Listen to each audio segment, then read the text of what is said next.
Stan Gibilisco here, proprietor and operator of amateur radio station W1GV, Whiskey 1 Good Vibrations.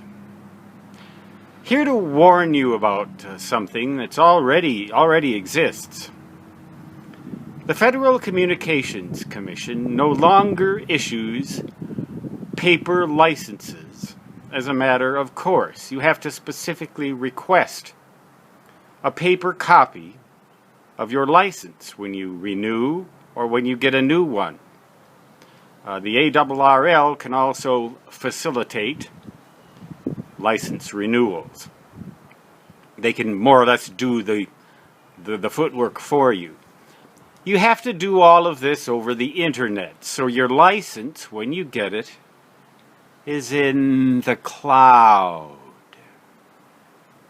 That's the same cloud that the president of a corporation no less illustrious than Google has recommended is a bad thing. You need to back everything up on paper because one coronal mass ejection or other electromagnetic pulse phenomenon that causes sufficient disturbance in the ionosphere can wipe out that very network, the internet, which was originally based on the very idea of being resistant to precisely that sort of thing.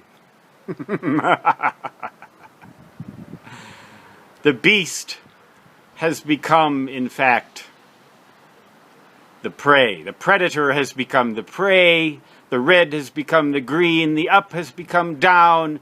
I have become you. And your license could become nothing in the blink of an eye, unless it's backed up on paper. Because you see, after a coronal mass ejection, even of the most vicious, violent type, that causes all utilities to be destroyed and everything to go down, if you pick up a hard copy of something like your ham radio license printed on paper, or a novel such as Tom Sawyer or Huckleberry Finn, you'll still be able to read it. Your matches will still work to light the candles that you can read it by. Forget about whether you can get food, gasoline, electricity, water, or any of that. At least for the short time you have remain alive, your ham radio license will be valid.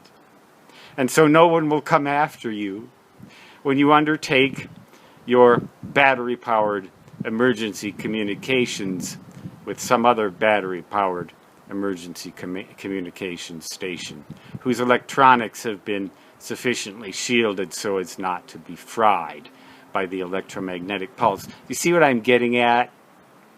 You can protect yourself from something so well that the only consequence is that you'll just live long enough to starve to death anyway. Yes, I'm being cynical. Yes, I think we're over-reliant on computers.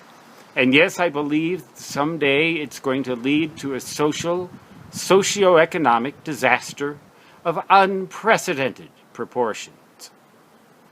Newt Gingrich has warned against it. The president of Google has warned against it. We need to be willing to spend the money to harden our infrastructure so that it performs according to the original specifications that the Advanced Research Projects Agency, ARPANET, remember ARPANET? The original internet? So that it'll survive precisely what it was designed to survive, and your license will remain intact. As for whether or not you'll starve to death, I'm being a pessimist, aren't I? Let's be an optimist. It's warm today. It got all the way up to 50. Here in the black hole of Dakota Territory, United States of absolute zero. Stan Gibilisco signing off, saying 73. And so long, which in my native fist, even on battery power, means Da-da-da-da-da-da. Get that license on paper. That's in order. Aloha.